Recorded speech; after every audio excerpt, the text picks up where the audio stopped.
Hello दोस्तों, एक बार फिर से आपका स्वागत है।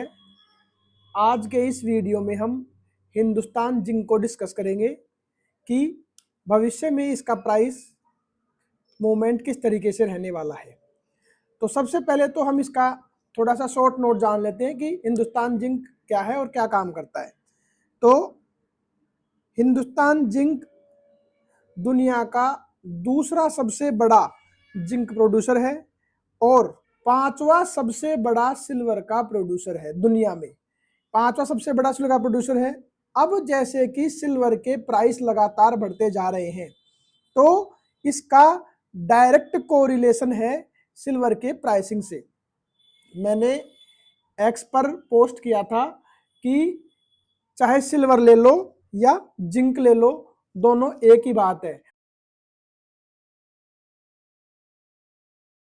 और उसमें दोनों का कंपैरेटिव एनालिसिस भी किया था।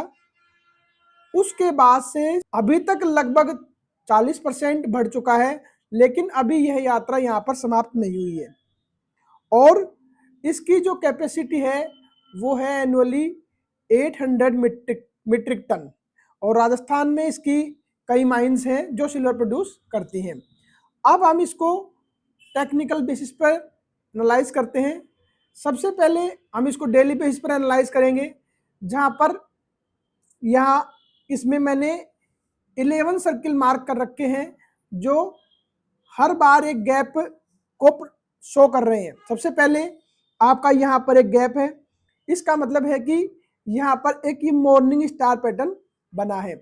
दूसरा फिर यहाँ गैप है, फिर तीसरा यहाँ है, फिर फोर्थ, उसके बाद पांचवा गैप यहाँ था लेकिन इसको इसने फिल कर दिया, इसलिए मैंने इसको कंसिडर नहीं किया। उसके बाद नेक्स्ट फिफ्थ गैप, उसके बाद सिक्स्थ, उसके बाद सेवंथ, उसके बाद एट्थ, उसके बाद 9th, 10th, 11th। यानी लगातार पिछले एक महीने के अंदर 25 नवंबर से 25 दिसंबर तक 11 बार प्राइस गैप अप ओपन हुई है और उस गैप को सस्टेन किया है। इसका मतलब क्या है कि जो बड़े म्यूचुअल फंड हैं या जो बड़े इन्वेस्टर्स हैं, जो लार्ज इन्वेस्टर्स हैं, वो किसी भी प्राइस पर इसमें एंट्री करने को तैयार हैं और अभी भी इसमें एंट्री ली जा सकती है। यह तो हो गया हमारा कैंडलस्टिक डेली बेसिस पर जो लगातार 11 गैप है। इसका मतलब है कि यहाँ पर जबरदस्त म्यूचुअल फंड द्वारा एक्यूमुलेशन किया जा रहा है, किसी भी प्राइस पर एक्यूमुलेशन किया जा रहा है। नेक्स्ट, अब मैं आपको दिखाता हूं इसमें यह जो आपका आरएसआई है, आरएसआई फर्स्ट टाइम 12 दिसंबर को ओवरबोट जोन में एंट्री किया। ओवरबोट जोन में एंट्री करने का मतलब है कि यहां से अब प्राइस तेजी से बढ़ने वाली है और लगातार यह ओवरबोट जोन में बना हुआ है। और कल भी जो गैप अप हुआ उसमें भी प्राइस ने सस्टेन किया है और वॉल्यूम भी इंक्रीज हुई है।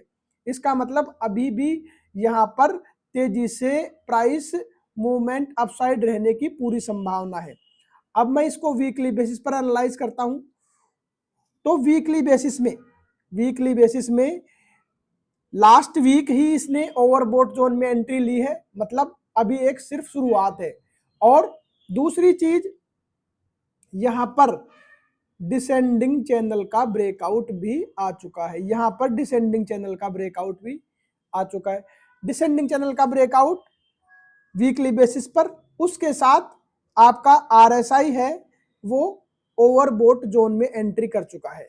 तीसरी चीज, यहां वीकली पर ट्वीजर बॉटम है और उसके बाद 3 ग्रीन सोल्जर आ चुके हैं, मतलब यहां पर 2 मोर ग्रीन सोल्जर अपेयर होने की पूरी संभावना है जो 740 तक इसको आगे ले जाएंगे। अब मैं इसको मंथली बेसिस पर आपको दिखाता हूं। मंथली बेसिस में जब आप देखेंगे तो सबसे जो मेजर चीज है वो है यहाँ आपका एमएसीडी का क्रॉसओवर। एमएसीडी का क्रॉसओवर होने का प्राइम मतलब है कि यह एक प्राइमरी सिग्नल है जो आपको यहाँ पर एंट्री के लिए कह रहा है कि यहाँ आप एंट्री लीजिए। अभी सिर्फ ये प्राइमरी सिग्नल है एंट्री के लिए। इसका मतलब कुछ लोग ये समझ रहे होंगे कि इसकी यात्रा खत्म हो चुकी, ऐसा नहीं है। इसकी यात्रा अभी शुरू हुई है। और दूसरी चीज मैं आपको दिखाऊं तो इसने 2017 के बाद और 2025 तक का ब्रेकआउट का रिटेस्ट किया। यहाँ इसने 2024 में ब्रेकआउट दिया था, लेकिन उसको सस्टेन नहीं किया और वापस रिटेस्ट करने के लिए आया। अब यह वापस इस राउंड बॉटम को कंप्लीट करेगा 740 तक, और उसके बाद यह पोल जो आपको दिख रहा है यह वापस अपीयर होगा। और इसके जो टारगेट्स रहने वाले हैं वो नेक्स्ट 18 मंथ में आपके जो टारगेट रहेंगे 900, 1200, 1600 और इवन 2100 का टारगेट भी इसका है, जो कि एक्सग्रेट नहीं कर रहा हूं मैं, यह कोई अतिशयोक्ति नहीं है, यह एक साधारण सा टारगेट है इस स्टॉक के लिए जो आ सकता है। यह भारत की सबसे बड़ी डिविडेंड पेइंग कंपनियों में से एक है और इसका डायरेक्ट कोरिलेशन है सिल्वर के साथ। जैसे जैसे सिल्वर के प्राइस बढ़ेंगे इस स्टॉक की हाइट अपने आप बढ़ती जाएगी। अगर आपने अभी तक इस स्टॉक में एंट्री नहीं ली है तो डेली बेसिस पर जो 11 गैप है वो आपको लगातार चीख कर कह रहे हैं कि इस स्टॉक में एंट्री ले लीजिए। और साथ में मल्टी ईयर का ब्रेकआउट का रिटेस्ट है, MACD का क्रॉसओवर है मंथली बेसिस पर। अगर फिर भी आपको संशय हो कि हमारा स्टॉप लॉस क्या रखेंगे तो इसमें आपका जो स्टॉप लॉस रहेगा वो इनवर्सन केस, किसी भी खराब से खराब स्थिति में 480 वीकली क्लोज बेसिस पर रहेगा। इसके साथ आप इस स्टॉक में एंट्री कर सकते हैं। तो यहाँ पर आपका रिस्क रिवॉर्ड रेशियो क्या है, यहाँ पर आपका रिवॉर्ड है 350% फ्रॉम करंट प्राइस, और जो आपका रिस्क है वो लगभग 22 से 23% है।